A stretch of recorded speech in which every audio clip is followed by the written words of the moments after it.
manusia Allah yang perkasa. Shalom. Puji Tuhan di pagi hari yang indah ini kita masih diberikan kesehatan. Kita masih kuat, bahkan terlebih kita bersuka cita karena Tuhan selalu menolong hidup kita. Mari teduhkan hatimu. Kita akan memulai ibadah ini.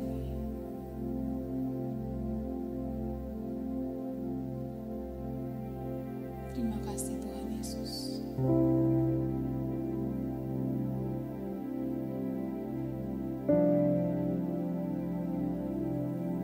Kami tenangkan hati kami Tuhan.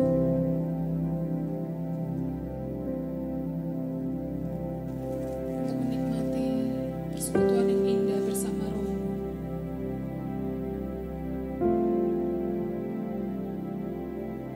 Terima kasih Tuhan.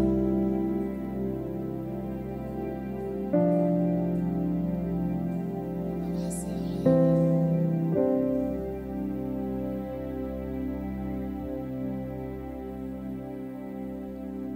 Roh-Mu yang hidup penuhiku,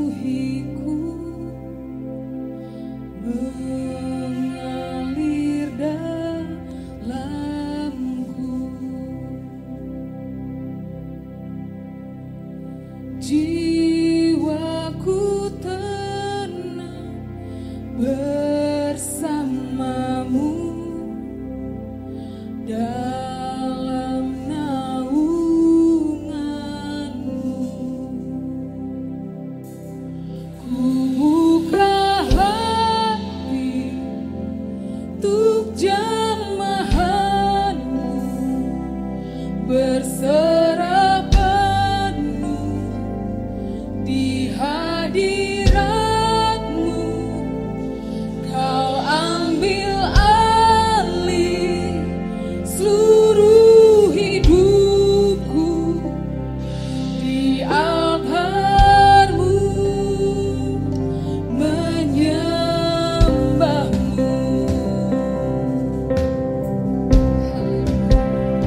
Tuhan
Kami bersyukur Tuhan pada pagi hari ini. Roh mulai menguatkan setiap umat-Mu. Dan kami sungguh diberkati oleh ibadah pagi hari ini Tuhan. Oleh firman-Mu yang menguatkan setiap kami. Engkau yang memberkati ibadah ini Tuhan. Dan nama-Mu lah yang disanjung. Nama-Mu lah yang terpuji Tuhan. Sampai selama-lamanya. Di dalam nama Tuhan Yesus Kristus kami berdoa dan bersyukur. Haleluya. Amin. Haleluya. Shalom manusia Allah yang perkasa. Haleluya. Ada sukacita, amin. Haleluya. Sebab Dia Allah yang penuh kebaikannya dan melimpahkannya bagi kita, amin. Mari kita bersorak-sorak bagi nama Tuhan.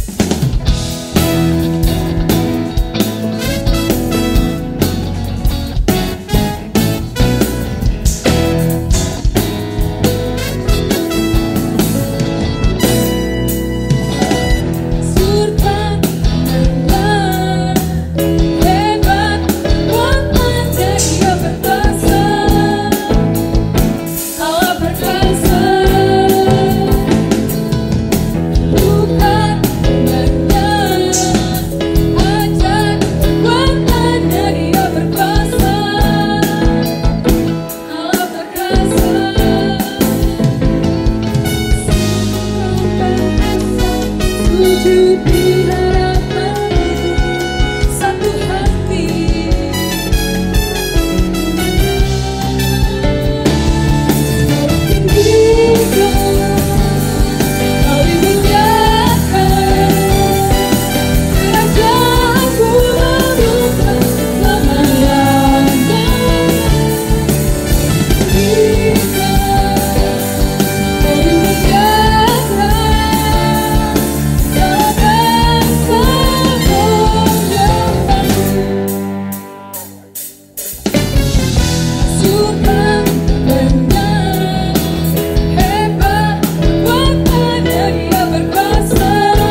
berikan seluruh hati kami untuk menerima firman-Mu Tuhan. Karena Roh-Mu adalah penolong yang setia. Dan firman-Mu tidak pernah gagal Tuhan. Terima kasih Tuhan Yesus.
manusia Allah yang perkasa, terpujilah Tuhan Yesus Kristus yang senantiasa memberkati kita semua dengan segala kebaikannya.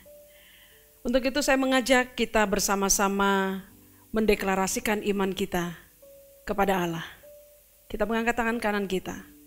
Saya percaya dan menerima Alkitab adalah firman Tuhan yang benar sepenuhnya. Apa yang Alkitab katakan, siapa saya di dalam Kristus,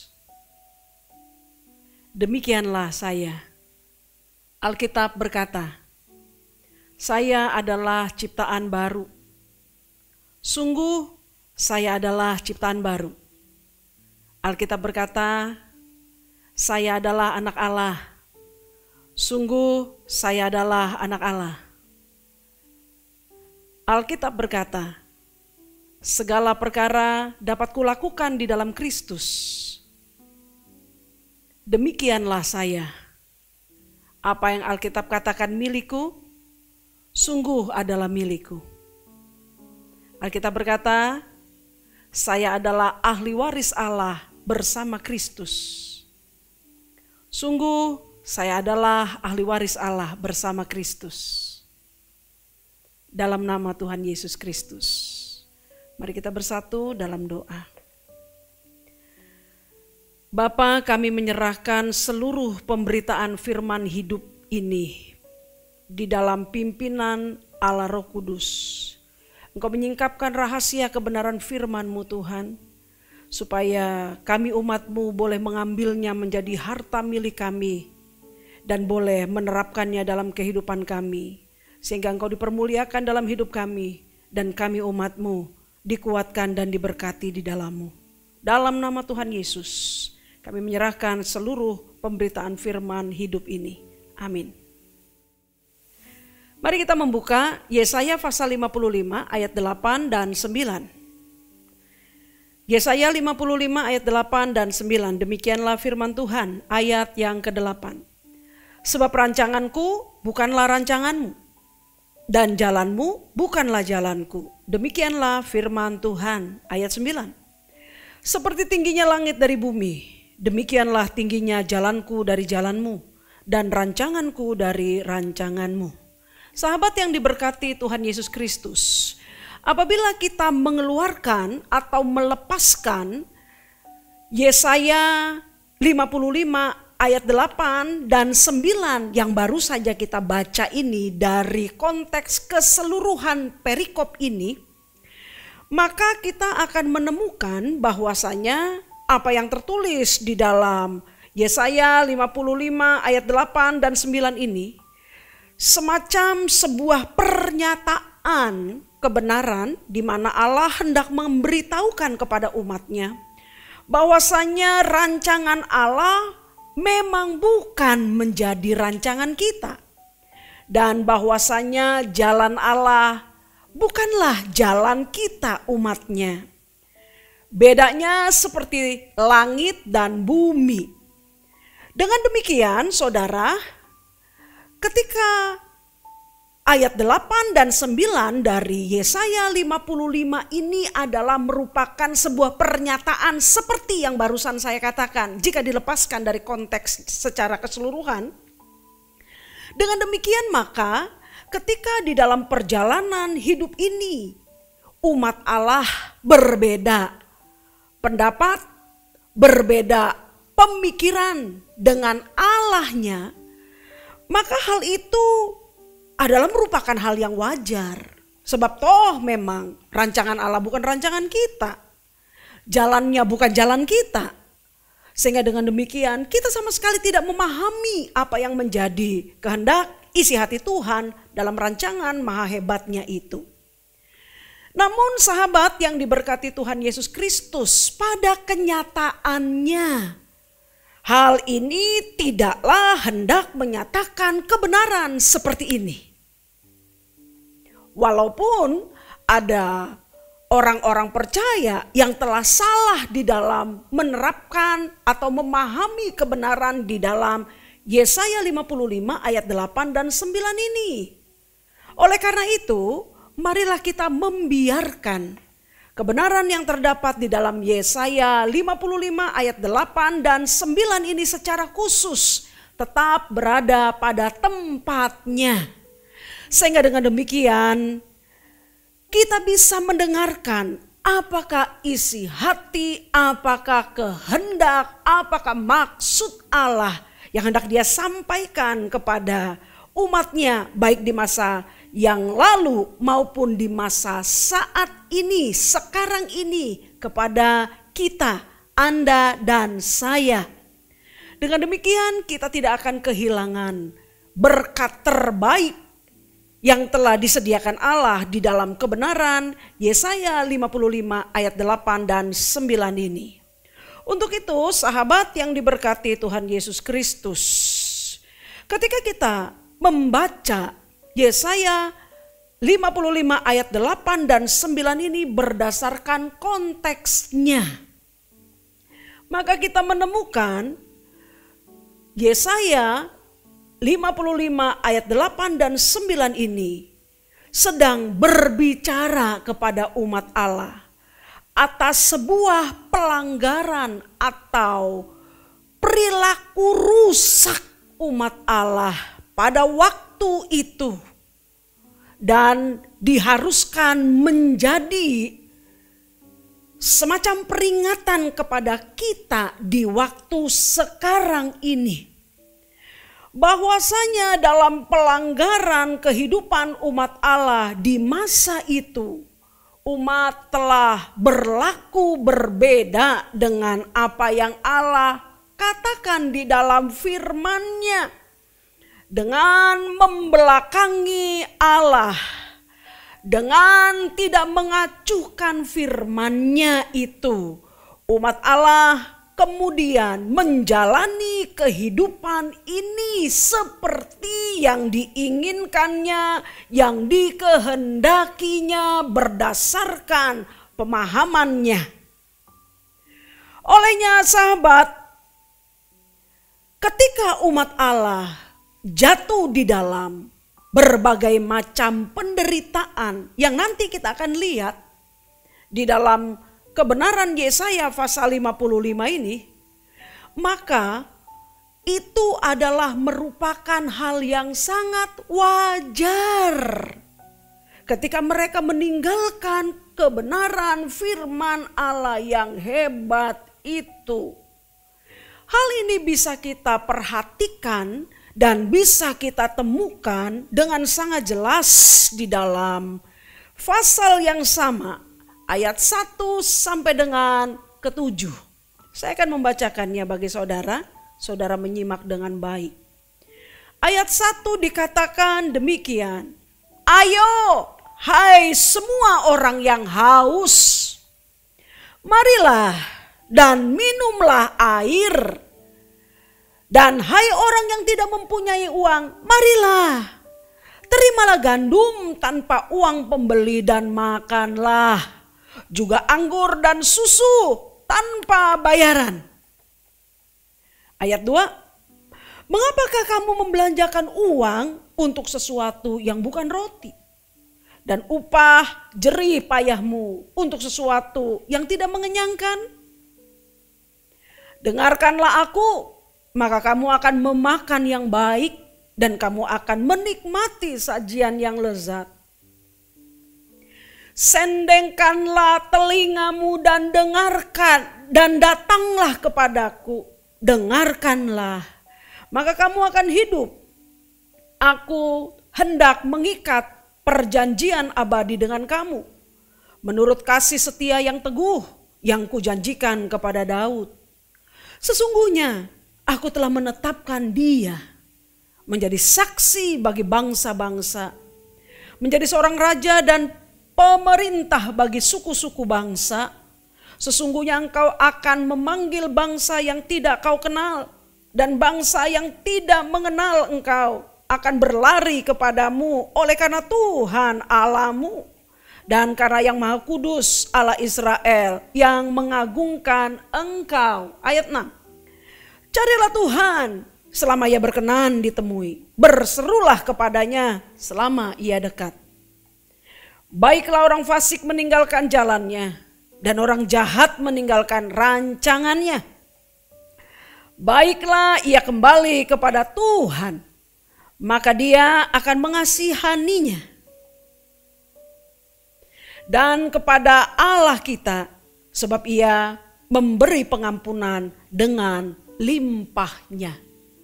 Kita melihat bahwa ayat 1 sampai dengan ayat 3 Yesaya pasal 55 ini memberitahukan kepada kita bahwa telah terjadi dalam kehidupan umat Allah pada waktu itu sebuah usaha kerja keras, dalam tanda kutip, umat Allah di dalam memenuhi hasrat hidupnya, kerinduan hidupnya, yaitu untuk mencari kesenangan, kebahagiaan dalam hidup ini. Saya pikir itu adalah hal yang sangat lumrah, sebab setiap manusia memang berhak atas kehidupan yang berbahagia. Namun ceritanya menjadi berbeda ketika umat Allah di dalam mengusahakan kebahagiaan itu, di dalam mengejar kenyamanan hidup dengan kerja keras itu, mereka telah melaluinya atau mengusahakannya dengan cara-cara yang bukan berdasarkan cara-cara anak-anak Allah. Umat Allah telah melakukan pengejaran kebahagiaan, kesenangan, dan kenyamanan hidup itu berdasarkan cara-cara mereka sendiri yang mereka adopsi dari pengajaran dunia ini, dari orang yang tidak percaya kepada Allah. Dengan demikian, sahabat yang diberkati Tuhan Yesus Kristus, mereka telah bertingkah laku sama seperti orang yang tidak mengenal Allah di dalam menjalani kehidupan ini. Ketika orang lain di dalam menghadapi situasi buruk hidupnya, mereka menjadi khawatir.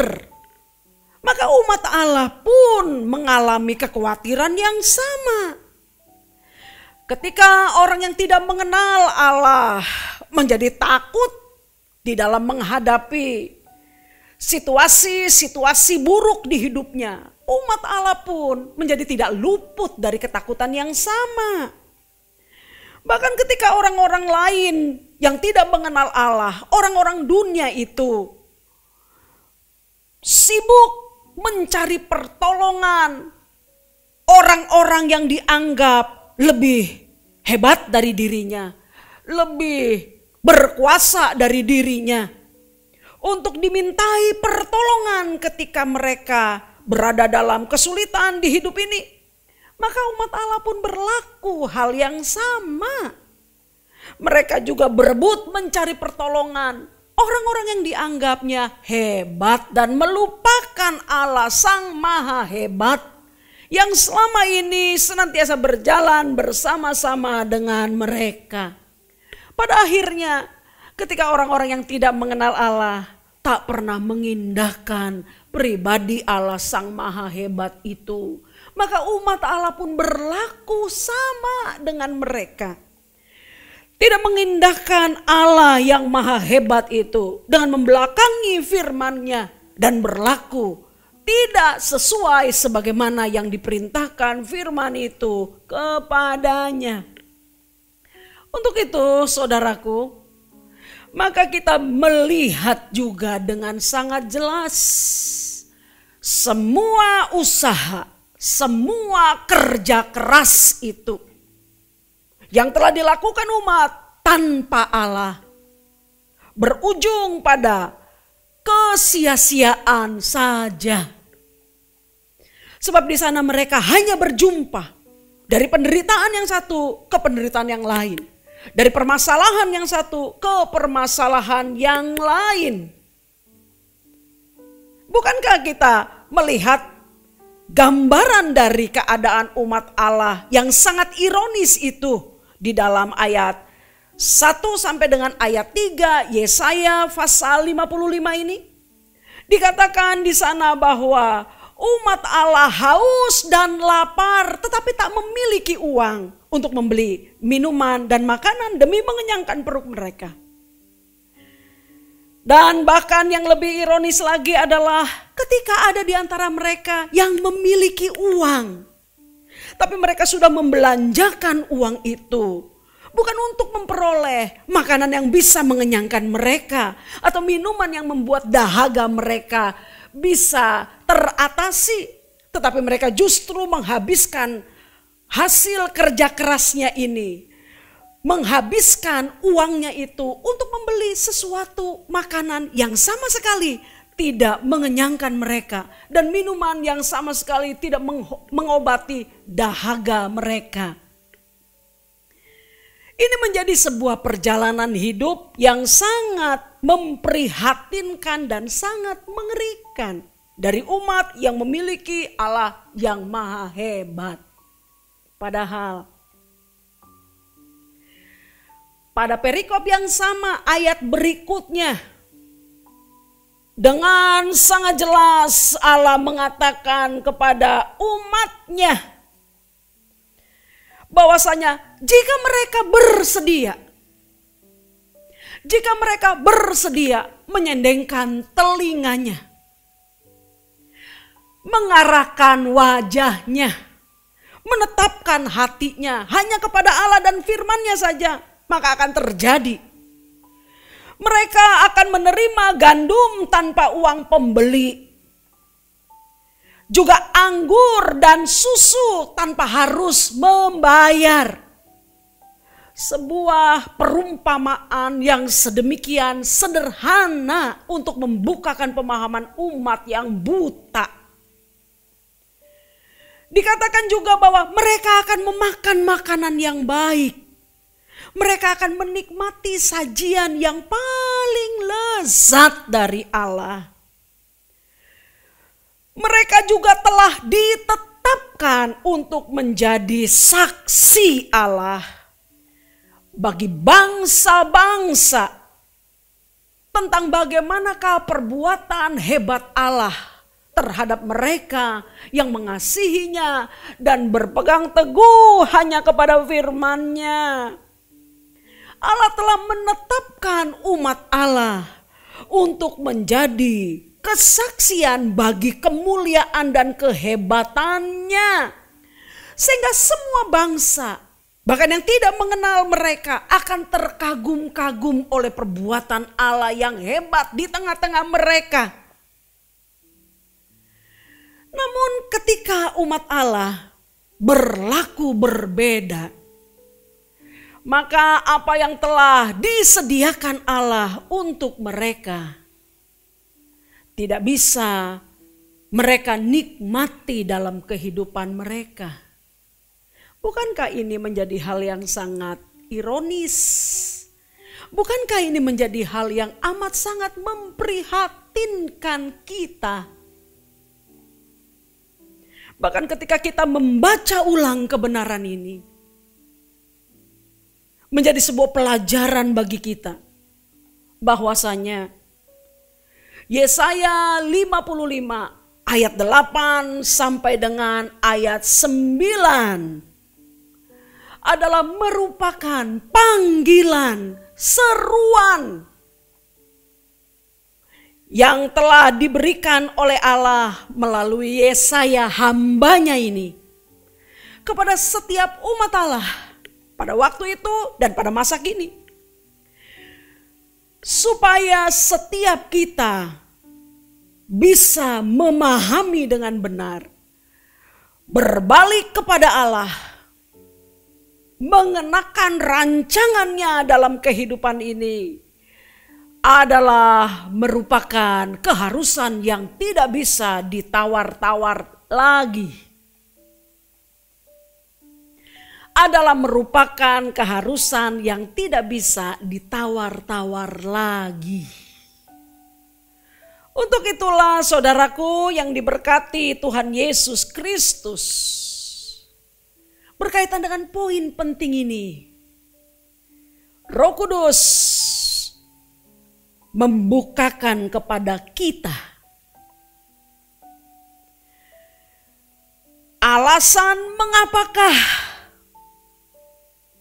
kita harus berada di dalam pengawalan kepemimpinan firman dalam hidup ini, yang di dalamnya ada rancangan Allah itu.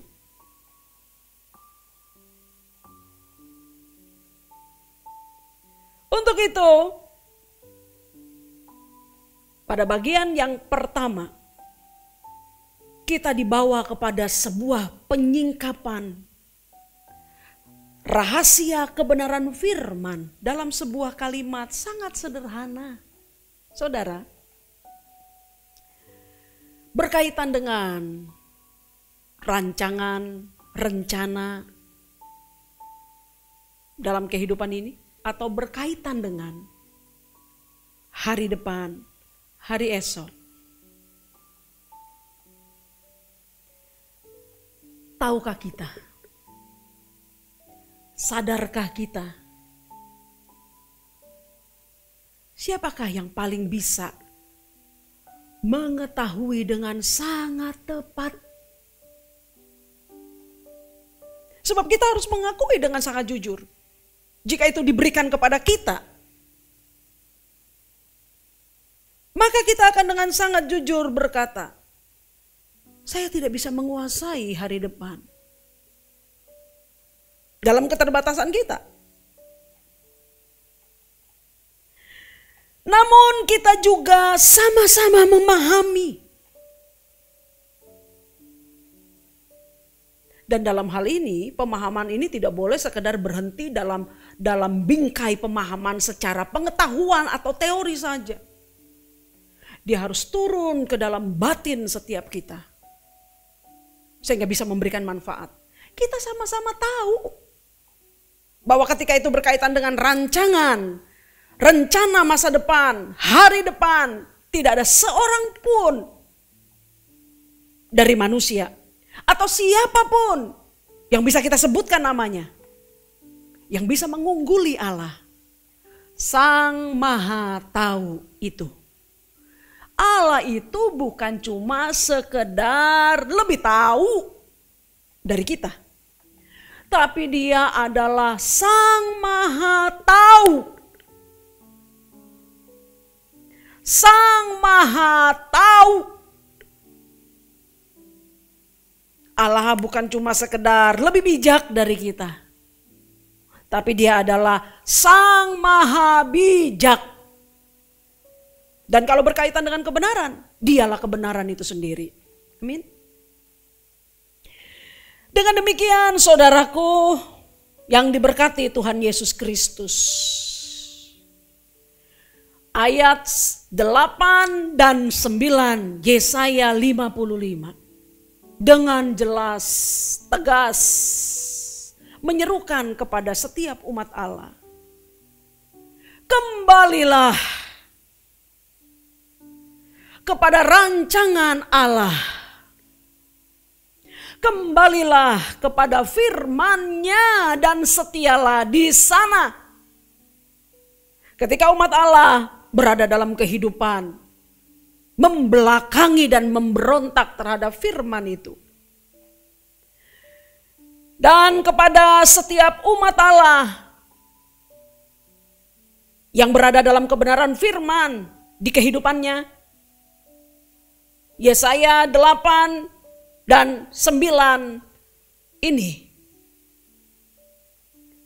Dalam Yesaya pasal 55 tadi, memberitahukan juga kepada kita supaya tetaplah tinggal di sana dan jangan keluar. Tetaplah tinggal di sana dan jangan pernah keluar dari firman itu. Sebab berbeda dengan Allah adalah merupakan penderitaan semata-mata. Alkitab sendiri dengan sangat jelas memberikan kepada kita sebuah contoh ekstrim. Selain daripada apa yang tertulis di dalam Yesaya pasal 55 ini. Secara khusus ayat 8 dan 9. Sebuah contoh ekstrim di mana Alkitab menceritakan kepada kita tentang satu kisah ketika ada orang yang berbeda, umat Allah yang berbeda, rancangan, pandangan, rencananya dengan Allah. Ditulis di dalam Matius 16. Secara khusus di ayat yang ke-22. Kita bisa membaca itu. Ketika pada satu waktu Tuhan Yesus berbicara dengan sangat terang-terangan kepada para muridnya bahwa dia harus pergi ke Yerusalem. Dia harus menanggung banyak penderitaan dari pihak tua-tua, imam-imam kepala dan ahli-ahli Taurat. Lalu dibunuh dan dibangkitkan pada hari yang ketiga. Ketika Tuhan Yesus mengatakan itu di hadapan para murid-muridnya, Petrus, salah seorang dari murid Tuhan Yesus Kristus,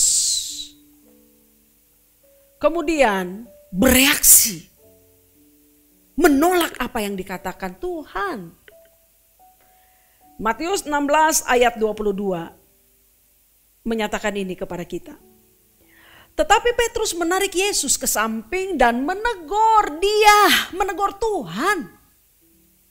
Katanya, Tuhan, kiranya Allah menjauhkan hal itu. Hal itu sekali-kali takkan menimpa engkau. Dan yang paling menarik adalah ketika Tuhan Yesus memberikan jawaban atas respon Petrus ini. Ayat 23. Matius pasal 16. Maka Tuhan Yesus berpaling dan berkata kepada Petrus, "Enyahlah iblis, enyahlah iblis. Engkau suatu batu sandungan bagiku. Sebab engkau bukan memikirkan apa yang dipikirkan Allah, melainkan apa yang dipikirkan manusia." Coba bayangkan. Enyahlah engkau iblis. Apakah Petrus iblis? Tentu bukan. Tapi pernyataan respon Tuhan Yesus terhadap apa yang dikatakan Petrus yang berbeda pandangan dengannya menjadi luar biasa, membukakan mata kita.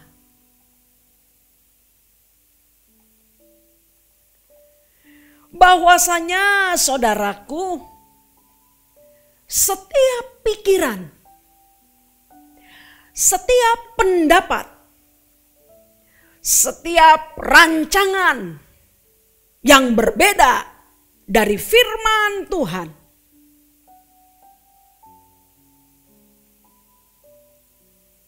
ketika itu tidak berasal dari firman Tuhan, maka di belakangnya iblis memperoleh kesempatan untuk memberikan pikirannya, pemahamannya kepada kita. Mungkin kita hanya tahu itu sekedar sebuah pendapat Petrus yang mengasihi guru dan Tuhannya. Tetapi tahukah kita apa yang baik, yang terkesan membela Tuhan Yesus Kristus dalam ucapan Petrus sang murid ketika itu berbeda dengan firman Tuhan? Percayalah, Tuhan mengatakan itu berasal dari iblis di baliknya. Amin. Jadi jangan pernah menganggap keberbedaan kita dengan firman Tuhan dalam pikiran dan perasaan dan rancangan hidup ini adalah merupakan sesuatu yang remeh. No. Ini adalah merupakan sesuatu yang sangat berbahaya. Karena di sana kita membuka peluang secara luas bagi iblis untuk memasukkan pendapat yang bukan daripada Allah. Dan itu pasti berujung kepada kehancuran hidup ini. Oleh karena itu saudaraku, di dalam Tuhan Yesus Kristus,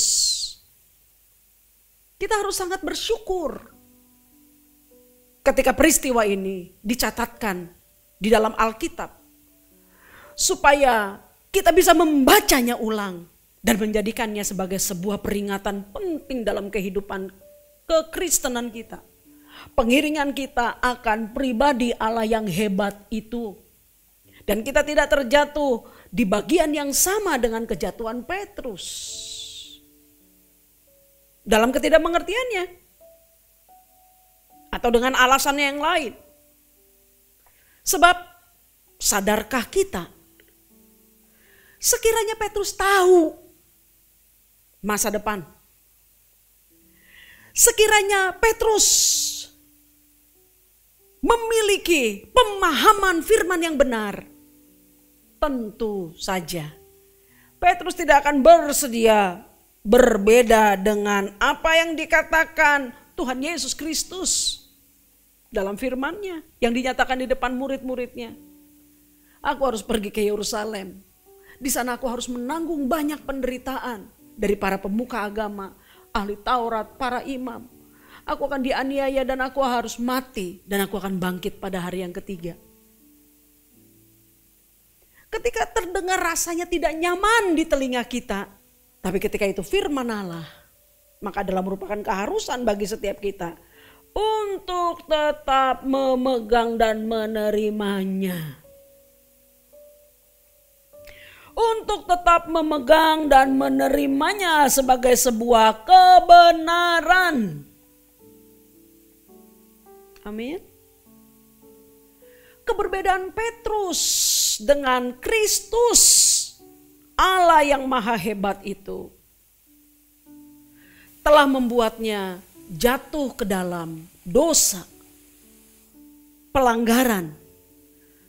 Ketika dia menyangkali Tuhan dan gurunya dengan bersumpah. 3 kali dia mengatakan, aku tidak mengenal dia. Sekalipun di akhir penyangkalan itu, ketika dia tersadar dalam kokok ayam, dia teringat akan pesan guru dan Tuhannya, bahwa engkau akan menyangkal aku sebelum ayam berkokok. Dan Petrus kemudian menangis terseduh-seduh menyesalinya. Tapi itu sudah terjadi. Dia tidak bisa lagi memperbaikinya. Namun puji Tuhan, dalam kasih sayang Allah yang besar, Tuhan Yesus tahu bagaimana dia harus memperlakukan orang-orang yang dikasihinya dan yang mengasihinya. Yohanes 21 ayat 15 sampai dengan 19 mencatatkan bagi kita ketika Tuhan Yesus sudah bangkit dari kematiannya, dia menjumpai para murid-muridnya, dan secara khusus di bagian ini Tuhan Yesus berkenan berjumpa dengan Petrus secara khusus. Dalam 3 kali pertanyaan yang sama yang dilontarkannya kepada Petrus, Tuhan Yesus memberikan kesempatan kepada Petrus untuk memilih. Masih maukah tetap berbeda dengan dia, Allahnya, atau dia tidak lagi menghendaki keberbedaan atas alasan apapun dengan Allahnya. Ketika Tuhan Yesus mengatakan kepada Petrus, Simon anak Yohanes, apakah engkau mengasihi aku lebih daripada mereka ini?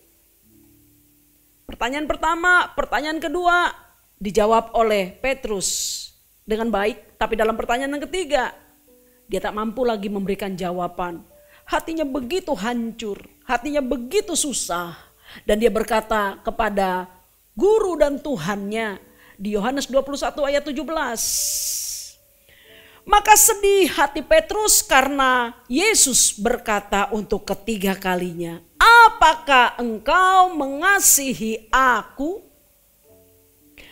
Dan ia berkata kepadanya, Tuhan, engkau tahu segala sesuatu. Engkau tahu bahwa aku mengasihi engkau. Kata Yesus kepadanya, gembalakanlah domba-dombaku. Dan bagian berikutnya di dalam Yohanes 21, Tuhan Yesus juga menubuatkan cara mati Petrus. Ketika dia telah memilih jalan hidupnya, tak akan mau lagi berbeda dengan Allahnya. Dia mati dalam keadaan mempermuliakan Allah di seluruh akhir hidupnya. Terpujilah Tuhan. Yang terakhir, menutup kebenaran Yesaya 55 ayat 8 dan 9 ini saudara. Marilah kita belajar untuk membuat perenungan dalam diri ini. Mengapakah ada begitu banyak anak-anak Tuhan yang sulit untuk menerima dan berjalan di dalam tuntunan firman Allah yang hebat itu. Untuk tetap berada dalam rancangan Allah yang hebat itu. Ketika kita mencoba untuk merenungkan, kita akan menemukan salah satu alasannya. Selain oleh karena kurang mengerti, memahami kebenaran firman. Tapi ada alasan berikutnya yang juga tidak kalah penting. Yang menjadi alasan mengapa banyak anak-anak Tuhan sulit untuk berjalan dalam rancangan hebat Allah.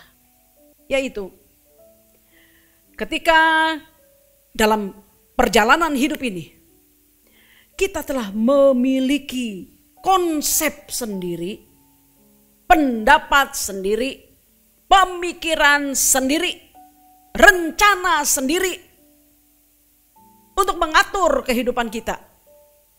Dan kita anggap itulah yang terbaik. Sehingga ketika Allah mengajarkan kita dalam firman-Nya, bagaimanakah kita berjalan dalam rancangan yang terbaik miliknya. Kita merasa yang kita punya lebih baik daripada Allah punya. Memiliki konsepnya sendiri, memiliki pemikirannya sendiri, memiliki pemahamannya sendiri. Sehingga menutup diri untuk dipengaruhi oleh firman Allah yang hebat itu. Tahukah sahabat, mengapakah Petrus menolak untuk menerima apa yang dikatakan guru dan Tuhannya itu? Bahwa aku harus pergi ke Yerusalem, bahwa aku harus menderita banyak penganiayaan di sana oleh para imam, ahli Taurat, orang Farisi. Aku harus mati dan bangkit pada hari yang ketiga. Mengapakah Petrus tidak menerima itu?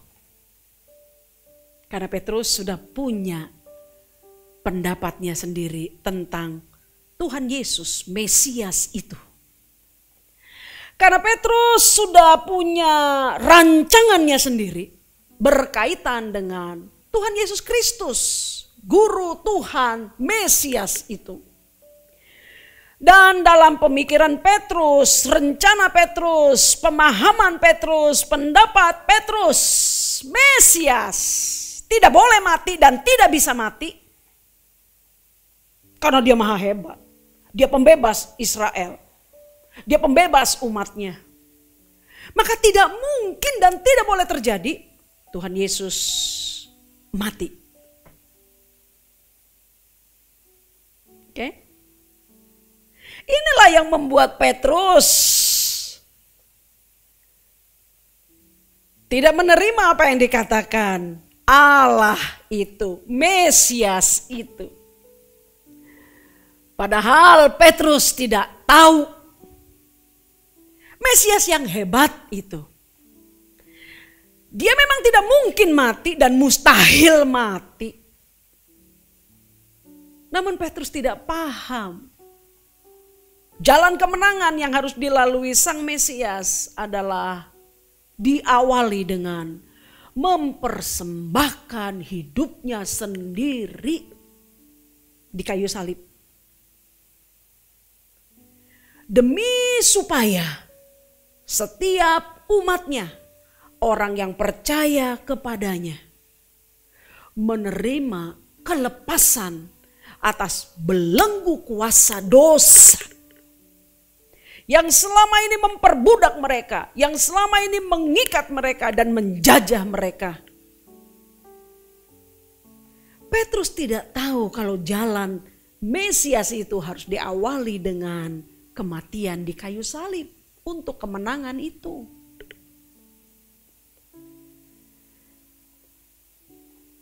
Walaupun toh setelah kematian itu 3 hari kemudian Mesias itu bangkit. Dia mematahkan dan mengalahkan bukan hanya kuasa dosa, bukan hanya iblis. Bahkan dampak dari dosa itu pun telah dipatahkan oleh Tuhan Yesus Kristus dalam kebangkitannya. Sehingga maut tidak lagi berkuasa atas semua orang yang bertuhankan dan yang percaya kepada Tuhan Yesus Kristus. Lewat kematiannya jugalah Tuhan Yesus Kristus meminta kepada Bapa supaya ia berkenan memberikan rohnya yang kudus berdiam di dalam diri setiap orang yang percaya kepadanya. Sehingga kita dimampukan hidup sama seperti Kristus telah hidup. Amin. Inilah yang tidak dipahami dan yang tidak dimengerti oleh Petrus. Sekiranya Petrus mengerti, tentu dia tidak akan bersedia berbeda pendapat, pandangan, rancangan dengan Allah yang hebat itu. Olehnya saudaraku, ketika kita telah diizinkan melihat, mendengar dalam 2 peristiwa penting ini. Yesaya pasal 55 ayat 8 dan 9. Kemudian kisah tentang Petrus ini yang telah memberitahukan kepada kita bahwa keberbedaan umat Allah dengan rancangan Allah hanyalah akan membawa malapetaka dan penderitaan semata. Maka bagi kita yang mewarisi pengajaran kebenaran ini, biarlah dengan sangat cerdas kita menetapkan hati kita dan kita membuat sebuah keputusan dalam hidup ini. Tidak akan pernah bersedia berbeda dengan rancangan-Mu Tuhan. Dan akan selalu menyediakan hati ini untuk dalam diam, dalam ketenangan, dalam saat teduh kita terus dibangun dalam firman sehingga hari lepas hari Roh Kudus memimpin kita untuk terus memasuki rancangan hebat Allah dalam hidup kita. Menutup kebenaran ini, saudaraku yang diberkati Tuhan Yesus Kristus, bola basket di tangan kita yang tidak ahli dalam bermain basket, mungkin harganya hanya bisa berkisar 300 atau 400 ribu. Namun beda cerita kalau bola basket itu ada di dalam tangan sang ahli basket, Michael Jordan. Beda ceritanya. Siapa Michael Jordan? Dia adalah pemain bola basket profesional dengan grup yang sangat bergengsi. Dia adalah pemain basket dengan gelar sebagai pemain terbaik, memenangkan kejuaraan bola basket yang sangat bergengsi dalam keahliannya itu yang tidak terbantahkan. Bola basket yang sama ketika di tangan kita harganya cuma 300 atau 400 ribu, di tangan Michael Jordan sangat mungkin berharga juta dolar. Satu angka yang kalau dirupiahkan sangat fantastis sekali nilainya. Tahukah kita artinya? Saudara, tergantung. Di tangan siapakah kita menyerahkan hidup ini? Di dalam tangan kita sendiri? Berdasarkan rancangan kita? Ataukah di tangan Allah, Sang Maha Ahli di dalam kehidupan ini? Itu akan sangat menentukan hasil yang kita peroleh di hidup ini. Doa saya, tak ada seorang pun dari kita yang salah memilih kepada siapa kita menyerahkan seluruh hidup ini. Tuhan Yesus memberkati. Amin. Mari kita bersatu dalam doa. Dalam nama Tuhan Yesus Kristus, kami membuka hati kami, Bapa dalam surga. Engkau memenuhi setiap kami dengan kerinduan hanya untuk bergabung dengan firman-Mu melewati hari-hari hidup kami. Sebab kami tahu di tangan-Mu lah Sang Ahli kehidupan, Pencipta yang agung. Kami aman dalam segala situasi hidup ini. Dalam nama Tuhan Yesus Kristus, Roh Kudus, Engkau menguatkan kami semua anak-anak-Mu. Khususnya dalam situasi di mana COVID semakin meningkat ini. Roh-Mu menguatkan kami untuk tidak gentar di dalam menghadapinya. Karena kami memiliki kepastian perjalanan yang dituntun oleh Roh-Mu adalah perjalanan yang akan diberkati oleh-Mu. Engkau menolong sahabat-sahabat kami Tuhan dalam segala situasi dan keadaannya. Supaya apapun yang sedang kami jalani, kami boleh menggantungkan seluruh hidup kami hanya kepada rancangan agung-Mu. Supaya terpujilah nama-Mu seumur hidup kami. Dalam nama Tuhan Yesus Kristus. Amin. Puji Tuhan, Bapak Saudaraku dikasih Tuhan. Tetap kuat dan hidup berdasarkan rencana Tuhan. Mari kita mengakhiri pertemuan ibadah kita pada minggu ini. Jika di antara Bapak Saudara yang kurang sehat pada hari ini, taruh tangan kanan di bagian sakit dan terimalah kesembuhan-Mu di dalam iman, di dalam Kristus Yesus. Mari kita bersatu dalam doa. Bapa di surga, terima kasih untuk anugerah-Mu bagi kami. Untuk kasih sayang dan setia-Mu yang tidak pernah beranjak dari hidup kami. Kami bersyukur untuk Roh-Mu yang tinggal bersatu dan di dalam diri kami. Terima kasih Bapa, kami bersyukur untuk Tuhan Yesus yang telah menanggung segala sakit, penyakit dan kelemahan kami. Dan olehnya di dalam nama Tuhan Yesus Kristus aku perintahkan semua sakit penyakit. Tinggalkan anak-anak Tuhan. Di dalam nama Tuhan Yesus Kristus. Jadilah sembuh dan jadilah sehat dalam nama Tuhan Yesus oleh kuat kuasa Roh Kudus. Terima kasih Bapa. Sekarang ulurkan tangan-Mu dan teguhkan berkat-Mu atas kami. Para kekasih Tuhan, terimalah berkat dan anugerah dari Tuhan kita, dari Bapa kita. Turunlah segala anugerah sempurna dari Bapa di surga.